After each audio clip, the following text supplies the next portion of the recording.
जी hello everyone, कैसे हैं आप लोग। आई होप अच्छे होंगे और अपनी पढ़ाई कर रहे होंगे। आज हम आपके लिए एक नया टॉपिक लेके आए हैं। टॉपिक का नाम होगा हमारा पास्कल्स लॉ। नहीं, पास्कल का नियम करने वाले हैं इसमें। और आपने पिछली वीडियो में जो आर्किमिडीज का सिद्धांत बताया था उसके एप्लीकेशन भी बताए थे, वो आप जाके पीछे से वीडियो बहुत कर सकते हैं। प्लस इसकी जो पीडीएफ अगर चाहते हैं तो हमारे टेलीग्राम चैनल पे आती है, वो इसकी लिंक इसी डिस्क्रिप्शन बॉक्स में पड़ी हुई है, वहाँ से आप डाउनलोड कर सकते हैं, तो मेरे साथ जुड़ सकते हैं मेरे भाई। आज मेरे भाई बिना टाइम खर्च किए डायरेक्ट शुरू करते हैं आज पास्कल का नियम। और आपको बता दें कि जितने भी क्वेश्चन रेलवे के होंगे, चाहे आपके वनडे एसएससी वगैरह के होंगे, किसी के भी होंगे, वो सब क्वेश्चन इससे छूटे हुए कुछ नहीं जो हम पढ़ा देंगे आपको। और बहुत कम टाइम में बहुत कुछ कंटेंट देने वाले हैं। यकीन करिए, आप अगर बैठ के वीडियो भी देखते हैं ना, तब भी आपको बहुत सारी नॉलेज मिलेगी। अगर आप लिखते हैं तो फिर अलग ही है। इधर आ जाओ भाई। मैंने कहा बात करें पास्कल के नियम की, तो इसके एप्लीकेशन मिल जाएंगे हाइड्रोलिक ब्रेक और हाइड्रोलिक लिफ्ट। हाइड्रोलिक ब्रेक जो हमारी होती है, अब वो इससे जेसीबी में जैसे होती हैं, और ये हाइड्रोलिक लिफ्ट होती है, उसमें भी इसी का कॉन्सेप्ट लगा होता है। बात यहाँ पर आती है कि इसका कॉन्सेप्ट क्या है। जो हमारा पास्कल के नियम, जो पास्कल जी ने एक वैज्ञानिक थे, उन्हें जो नियम दिया वो क्या नियम है, वो है क्या नियम असल में। देखो मेरे भाई, उनका नियम ये था कि अगर ये एक मान लिया कि लिक्विड भरा हुआ है, ये तरल भरा हुआ है इसमें, और इसके ऊपर अगर हम पूरी एक वो रख दें, एक प्लेट से दबाएं, ऊपर से दबाव डालेंगे, तो आप ये देखेंगे बेटा, इसमें नई चीज देखने को मिलेगी कि जब इसके इस वाले के ऊपर से दबाव डालेंगे, जब इस वाले को नीचे दबाएंगे, तो इसका पानी नीचे की तरफ जाएगा, नीचे की तरफ दबाव बढ़ेगा ना।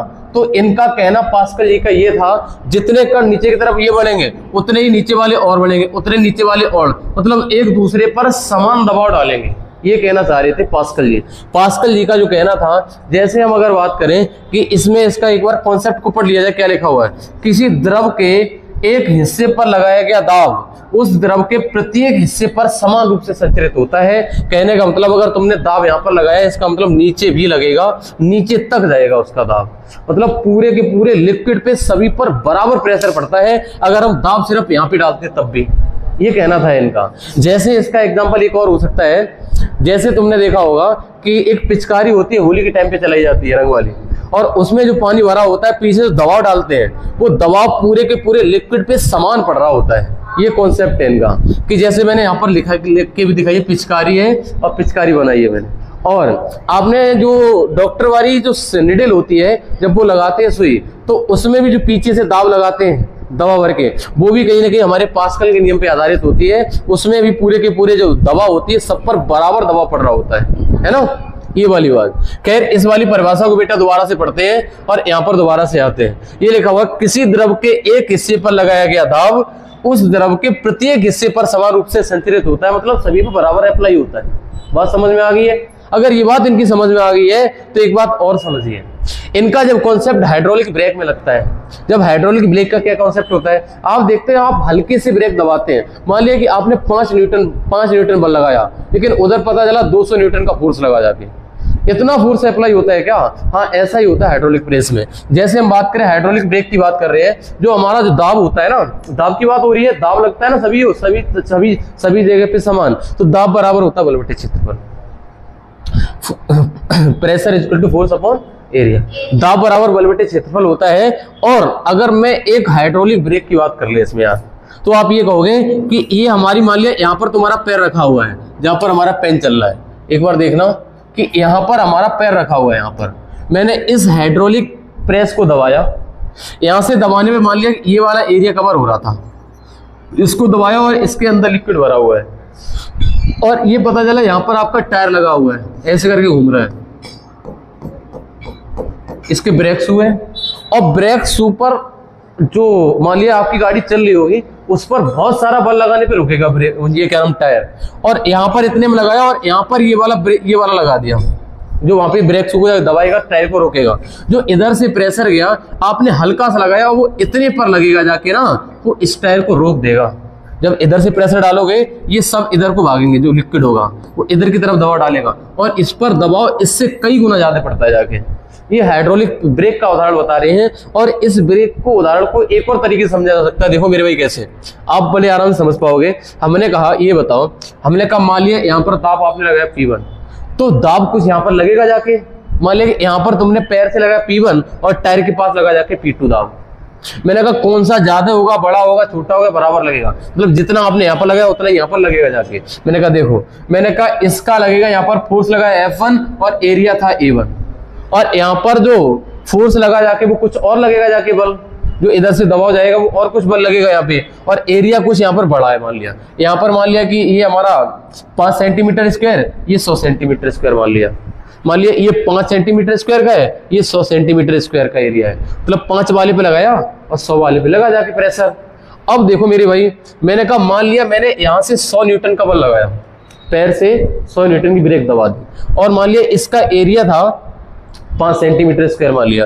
मैंने कहा 100 न्यूटन का बल लगाने पर 5 सेंटीमीटर एरिया पे लगाया, तो पता चला कि ये वाली जो पिस्टल लगी हुई थी यहाँ पर वो 100 सेंटीमीटर स्क्वायर की थी। तो मैंने कहा यहाँ पर आपने 100 न्यूटन लगाया था, यहाँ पर कितना फील होगा फोर्स, तो मैंने कहा 100/5 यानी F1/A1 यानी 100 न्यूटन/5 सेंटीमीटर स्क्वायर। बल कितना लगेगा यहाँ पर आकर, मैंने कहा अगर क्षेत्रफल इसका 100 सेंटीमीटर स्क्वायर हो, ये 5 वाली ऐसा ही तो होता है, अगर यहाँ पर 100 सेंटीमीटर स्क्वायर की लगा दोगे तो भाई साहब पैर से ही नहीं दबेगी ब्रेक, यहाँ पर बहुत हल्का लगाया जाता है, एकदम दब जाती ब्रेक। आपने ब्रेक देखी होगी, नेक दबाव दब जाती ब्रेक, और फिर जाके जब यहाँ पर लगा होता है वो बहुत बड़ा होता है, क्योंकि इधर से तुम फोर्स अप्लाई करोगे वो दाब लगेगा सभी पे समान, और यहाँ पर दाब लगेगा कि मेरे का F2 निकलेगा, मैंने कहा 20 पंजे 100 और 20 का हो जाएगा 2000, यानी F2 बराबर कितना निकला।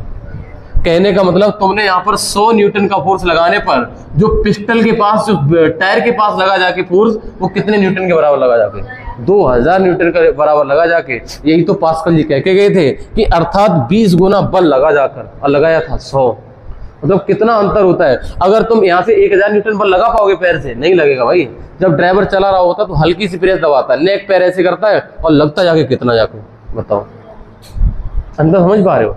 तो यही होता है। मैंने कहा F1 यहाँ पर P1 प्रेशर होगा, यहाँ पर P2 होगा, जब दाब लगा बीच में लिक्विड भरा होता है, जब ब्रेक खुली होती तो नहीं लगेगा, जैसे इसको दबाएगा ये आगे की तरफ बढ़ेगी पिस्टल, और ये द्रव जाके प्रेशर लगाएगा इस वाली पिस्टल पे जाके जो टायर के पास लगी होती है, और टायर तुरंत रुक जाता है। लगाया 100, लगा जाके 2000 न्यूटन, टायर क्यों नहीं रुकेगा।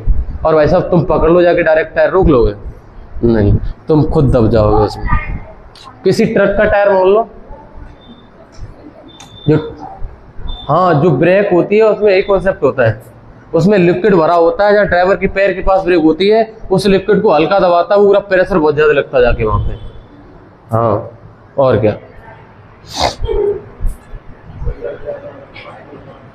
अच्छा, दाब जानते क्या होता है। दाब तो आप समझो, दाब बराबर होता है बल बटे क्षेत्रफल। आपने कितने एरिया में फोर्स लगाया है वही आपका दाब होता है। मैंने कहा तो P बराबर F/A होता है, फोर्स की यूनिट न्यूटन होती है और एरिया की यूनिट मीटर स्क्वायर होती है। अगर इसके यूनिट की बात करें न्यूटन प्रति मीटर स्क्वायर। दूसरी बात, इसका एक ऐसा यूनिट और होता है, इसको कहते हैं पास्कल। याद रखना आपको, ये यदा कदा क्वेश्चन मिलता है और लगभग 80-90% बच्चा सही कर रहा होता है।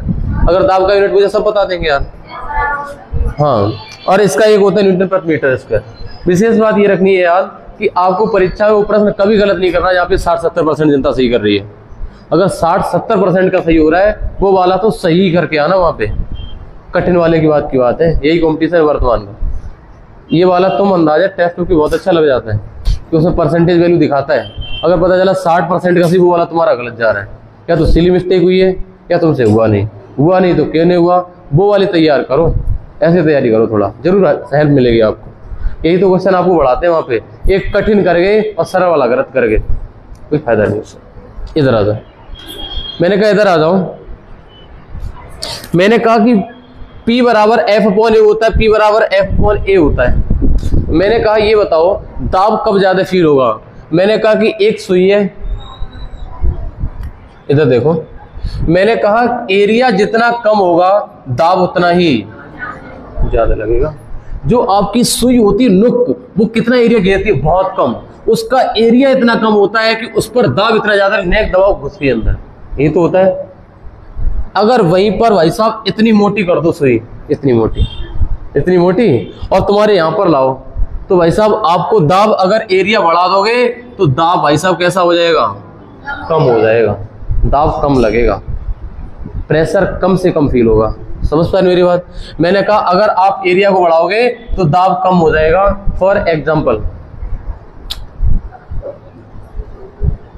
मैं अगर बात करें, जैसे जैसे जैसे जैसे जैसे आपने ऊंट का पैर देखा है, गद्दीदार पैर होता है उसका चौड़ा सा, और घोड़े का होता है छोटा छोटा सा।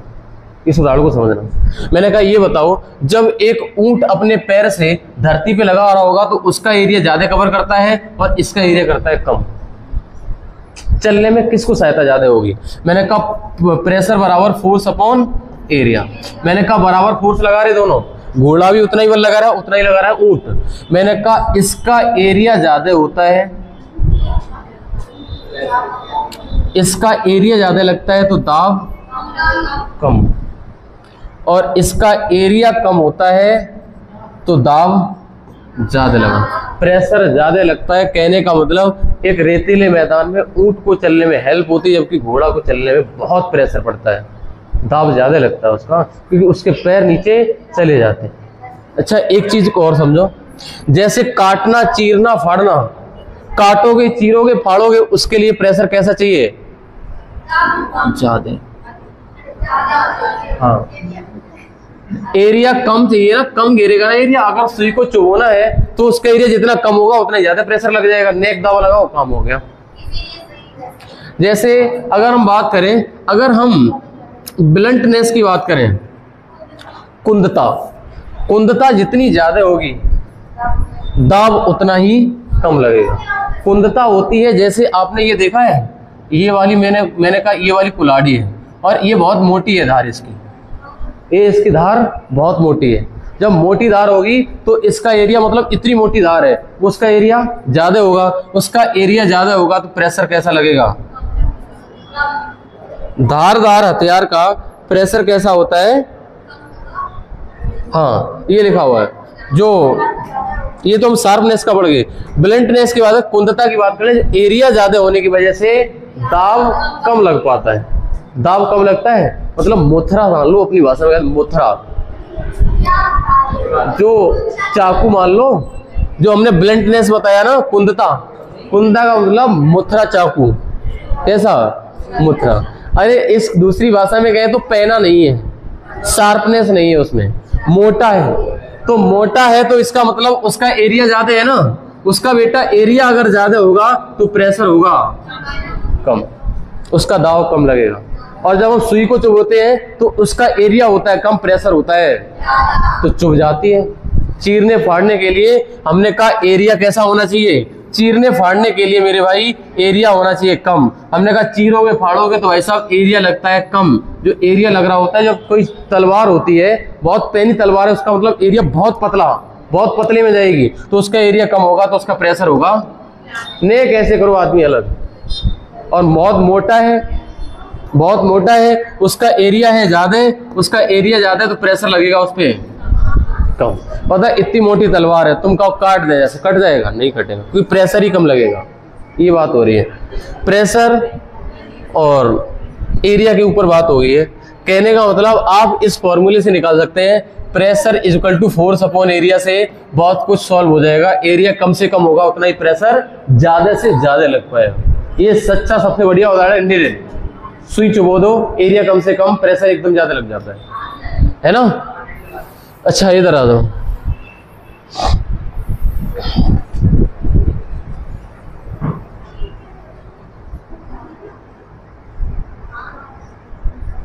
आगे आ जाओ, आगे आ जाओ। इसके हम कुछ क्वेश्चन कराने जा रहे हैं। ये वाला क्वेश्चन दिख रहा होगा आपको। कुंद चाकू की चीजों को काटना मुश्किल होता है, क्यों? कुंद कहे तो वही शार्पनेस कम, उसकी पेना कम, मुथरा है। कैसे है? मुथरा है। अब सोचो,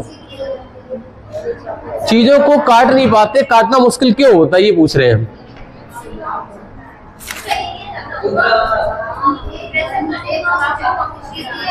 कौन सा वाला ऑप्शन होगा बताओ? सी वाला ऑप्शन, बी। अरे मेरे भाई, ये पूछ रहा चाकू की चीजों को काटना मुश्किल होता है, ये कुंद चाकू है, इसका मतलब इसका एरिया ज्यादा है तो प्रेशर कैसा होगा? कम। ऐसा किस ऑप्शन है बताओ? किसी दिए गए बल के चाकू के द्वारा लगाया गया बल दाव कुंदा में वृद्धि करता है भाई साहब।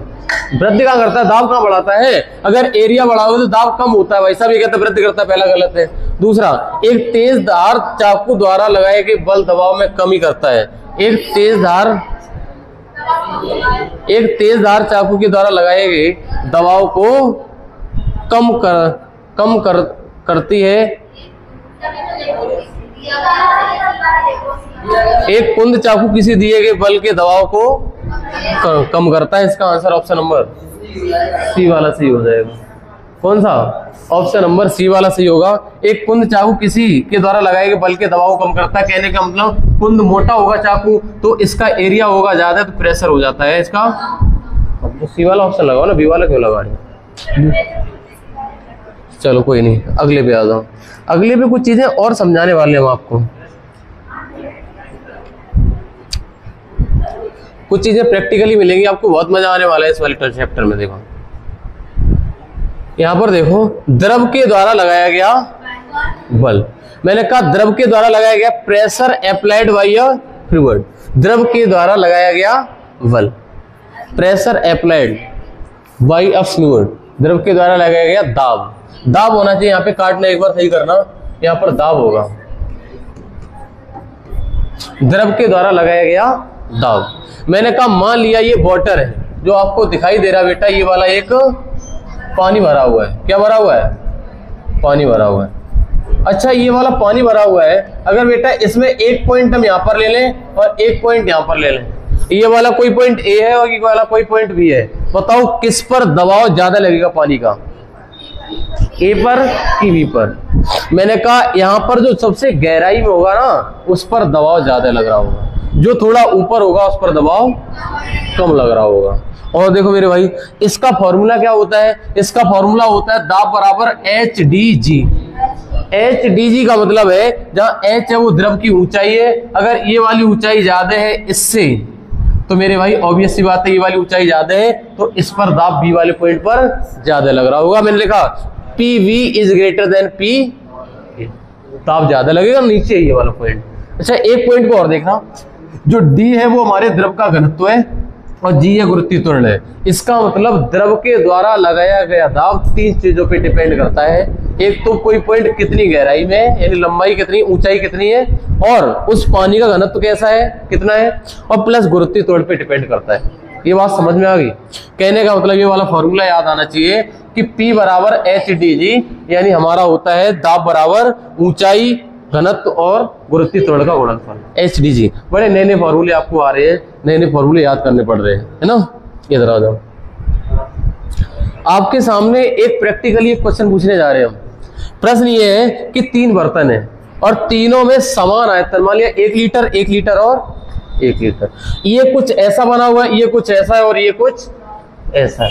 पता चला इसमें 1 लीटर डाला तो यहां तक भर गया, इसमें 1 लीटर डाला और नीचे रह गया, और इसमें 1 लीटर डाला तो, और इनका जो नीचे का एरिया ही बराबर, मान लिया ये 2 मीटर का तो ये भी 2 मीटर का, ये भी 2 मीटर का, जो नीचे का एरिया है वो बराबर है, ऊपर की शेप कुछ अलग अलग दिखाई गई है।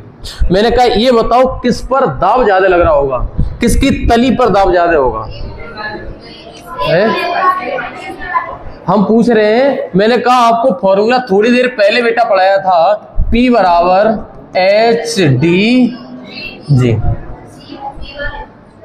मैंने कहा इसका भी घनत्व समान है बाबू, घनत्व तो समान है भाई साहब, वही पानी इसमें, वही पानी इसमें, वही पानी इसमें, तीनों में घनत्व समान है। अच्छा गुरुत्वीय त्वरण तीनों में सेम सेम है।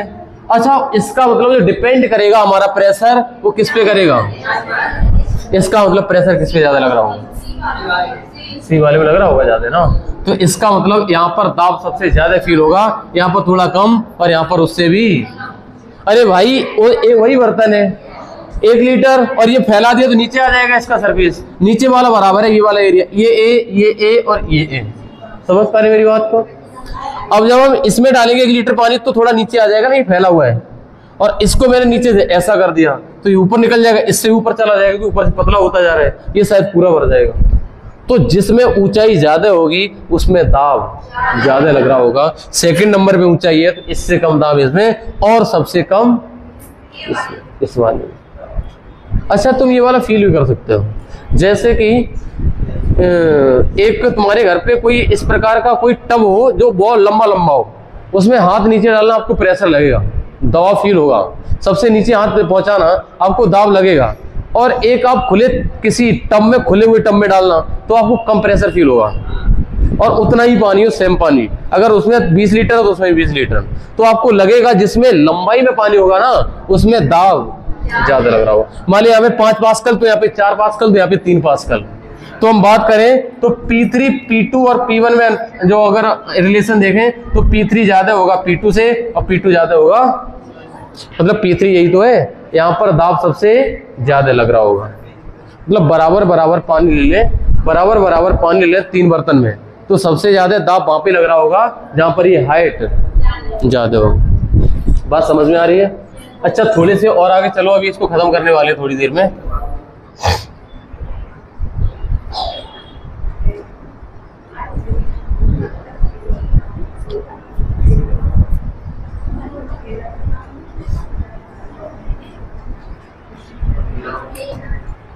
एक बार इस प्रश्न को बेटा बना के देखना, पढ़िए।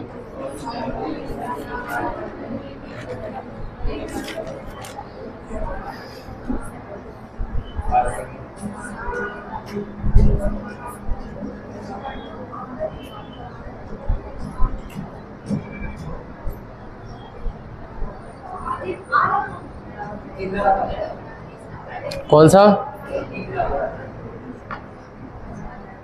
पहले के दाब के 2 गुने तक बढ़ जाएगा।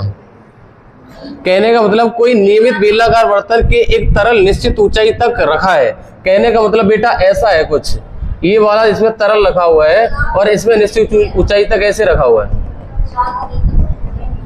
उसका एरिया A है और ऊंचाई H है, यही तो है। और ये कह रहा है यदि इस बर्तन को किसी अन्य बेलनाकार बर्तन में बदल दिया है जिसमें तल अनुप्रस्थ काट का आधा क्षेत्रफल हो, कहने का मतलब जो एरिया A है ना वो इसका ऐसे हो, ये A का हो जाए AY, A का आधा हो जाए, तो मैं ये पूछना चाह रहे हैं तब तल पर दाब का क्या फर्क पड़ेगा। मैंने कहा इसका मतलब अगर हम इस एरिया से इस एरिया पे आ गए हैं तो मेरे भाई जो इतना आधा कर देंगे तो यहां तक भर जाएगा। ये क्या समझ पा रहे मेरी बात को? अगर ये वाली तली आधी कर दोगे तो आधी कर दोगे तो पानी ऊपर तक पहुंच जाएगा। कल पहले H ऊंचाई था, अब ये कितनी ऊंचाई तक पहुंच जाएगा? तो वो H ऊंचाई तक पहुंच जाएगा। या फिर हम ऐसे निकालें दाब बराबर बल बटे क्षेत्रफल। अगर आप क्षेत्रफल को आपने क्या किया है, क्षेत्रफल को A/2 किया, ये 2 जाएगा ऊपर, यानी कितना हो जाएगा दाब? 2 गुना हो जाएगा। अरे मेरे भाई A को A/2 करोगे, ये 2 जाएगा ऊपर, तो दाब बराबर कितना आ जाएगा? फोर्स को सेम रखा है तो आपका 2 गुना हो जाएगा। कहने का मतलब बेटा ऐसे निकालो P2/P1 बराबर A1/A2, यही तो करोगे। तो हम ये कहेंगे P2/P1। अब A2 कितना कर दिया है? A/2, A2 कर दिया हमने कितना? A/2। और अरे मेरे भाई A2 यही तो है, इसका P1 है, इसका P2 है।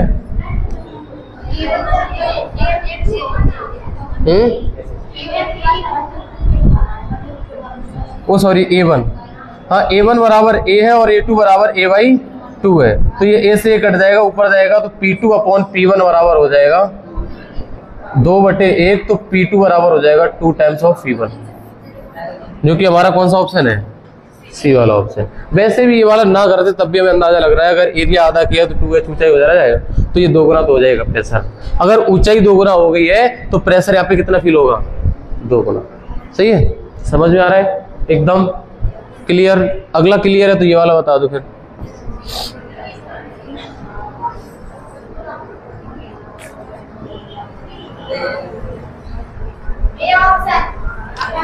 झील के तल पर एक हवाई बुलबुला ऊपर की ओर बढ़ता है तो यह होगा मेरे भाई ऑप्शन नंबर A, आकार में वृद्धि होगी उसके। अच्छा मान लिया कि ऐसे कोई बीकर है और इस बीकर में ये बुलबुला था ऐसे करके, जब ये ऊपर आएगा तो ऊंचाई कैसी होगी? अरे मेरे भाई ऊपर आने पर इसके प्रेशर कैसा होगा? डिक्रीज। अरे भाई ऊंचाई कम होती जाएगी जितने ऊपर चलता जाएगा, ये जितना ऊपर बेटा जाएगा, जितना ऊपर जाएगा ऊंचाई कम होगी, दबाव कम लगेगा, तो ये बुलबुला बढ़ता चला जाएगा। यहाँ पे बुलबुला ये होगा, यहाँ पर ये होगा, यहाँ पर ये होगा, और यहाँ पर ऊपर आके बहुत तेज। समझ पा रहे हो मेरी बात? कहने का मतलब बेटा इसका इफेक्ट किसका पड़ रहा है? इसका मतलब यहाँ से ऊंचाई S थी और यहाँ से ऊंचाई थोड़ी कम हो गई, और ऊंचाई हमारा P बराबर क्या था? H D G. एच का फर्क पड़ेगा ना, एच कम होगा तो दबाव कम होगा, दबाव कम होगा तो बुलबुला बढ़ जाएगा। इसका आंसर होगा, ये तो पानी का एग्जांपल प्रैक्टिकली भी होता है। हाँ बड़ा हो जाएगा, तो वही तो कह रहा है, बुलबुला ऊपर की ओर बढ़ता है तो होगा क्या, होगा बढ़ जाएगा। अच्छा अगला क्वेश्चन देखना, यदि हम किसी पात्र के तल पर द्रव की दाब की गणना करना चाहते हैं तो वह मात्रा जो इसमें निर्धारित करने के लिए आवश्यक नहीं है, क्या आवश्यक नहीं है?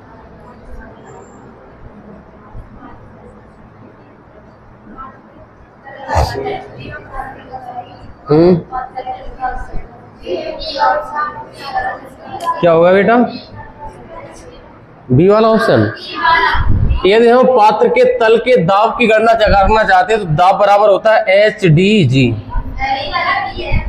तो स्तंभ की ऊंचाई की जरूरत पड़ती है, तरल के घनत्व की जरूरत पड़ती है, गुरुत्वाकर्षण की पड़ती है, किसकी नहीं पड़ती है? इसके पात्र के तल के सतह क्षेत्रफल की जरूरत नहीं पड़ती है। लग रहा है ना? अब किसी किसी को लग रहा होगा दाब बराबर बल बटे क्षेत्रफल तो था, वो फॉर्मूला कहाँ गया? P बराबर F अपॉन A था, उसका यूज कहाँ पे होगा? तो उसका यूज कहाँ पे होगा मेरे भाई?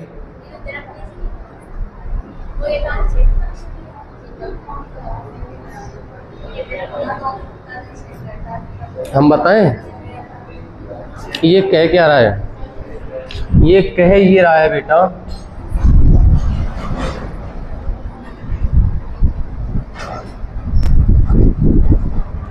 ये कह ये रहा है कि एक ये वाला पात्र है और एक ये वाला पात्र है, दोनों में पानी भर दो, बताओ दोनों में बराबर प्रेशर होगा? दोनों में बराबर होगा, इसकी जरूरत नहीं है। मैं यही तो कह रहा है, किसकी आवश्यकता नहीं है। तो पात्र के तल के सतह क्षेत्रफल, इसमें भी प्रेशर पी होगा, इसमें प्रेशर पी, अगर एच ऊंचाई तक दोनों भरे हुए। जो आप दाब बराबर बल बटे क्षेत्रफल पढ़े हो ना, वो वाला वहां पे लगता है कि समान आयतन, मतलब ये वाला एक बर्तन हो और ये वाला एक बर्तन हो, इसमें 1 लीटर ऐसा बनेगा और इसमें 1 लीटर ऊपर तक पहुंच जाएगा, वो वाला अलग है। वो वाले में, इस वाले में यहाँ पर दाब ज्यादा लग रहा होता है, इस वाले का पी ज्यादा होगा इस वाले से, क्योंकि इसमें समान आयतन 1 लीटर और 1 लीटर, वो 1 लीटर ऊपर निकल जाएगा। अगर हम दोनों को बराबर बराबर भर लें तो इसके तली के क्षेत्रफल का कोई मतलब नहीं होता है। अच्छा आगे आ जाओ, अगला क्वेश्चन देखो, द्रव के किसी बिंदु पर दाब को किसके साथ बढ़ता है? पहला पॉइंट है तरल का घनत्व गुरुत्वाकर्षण के तरल और मुक्त तत्व की P बराबर एस डी जी होता है, आंसर हो जाएगा ऑल ऑफ। इसका बताओ।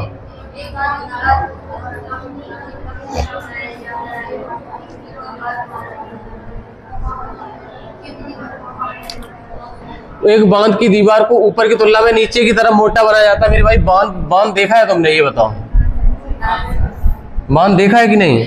नहीं देखा ना? देखो ऐसे होता है,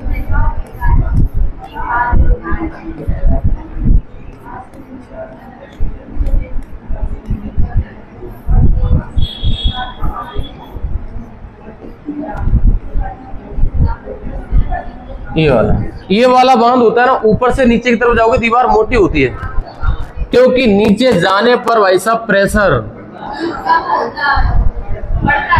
अरे ऊंचाई बढ़ेगी ना, नीचे से जाओगे तो लंबाई बढ़ेगी, तो ऊंचाई बढ़ने पर भाई साहब प्रेशर बढ़ जाता है। तो आंसर होगा दीवार की गहराई के साथ बढ़ता है दाब, इसलिए ऐसा किया जाता है। आंसर होगा ऑप्शन नंबर। कॉन्सेप्ट तो याद होंगे तभी कर पाओगे, नहीं तो।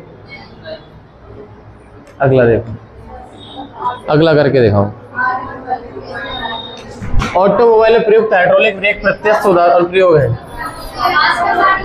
हाँ पास्कल का नहीं है, वेरी गुड। इसका आंसर हो जाएगा ऑप्शन नंबर सी वाला, ये पास्कल के नियम पर आधारित है। सही है। अच्छा और कुछ बचा है क्या? ऑटोमोबाइल में प्रयुक्त हाइड्रोलिक प्रेस प्रत्यक्ष उदाहरण है, पास्कल का नियम है। अच्छा अब हमारा अगला आने वाला है बर्नौली की प्रमेय। बर्नौली, इसमें हवाई जहाज उड़ाए जाएंगे, तेज चलती हुई ट्रेन में आप खींचे जाएंगे पकड़ के, तेज ट्रेन जाएगी, आप खड़े हो ट्रेन खींच लेगी आपको। और स्विंग ऑफ बॉल, जो बॉल स्विंग करती है जो बॉल फेंकते स्विंग करती है ना, वो वाला उदाहरण हमारे बर्नौली के फिरमे पर आधारित एप्लीकेशन होंगे। इसको डेप्थ में पढ़ाएंगे हम कल। इस वाली क्लास को यहीं पे रोक लेते हैं। ओके, थैंक यू, बहुत बहुत धन्यवाद।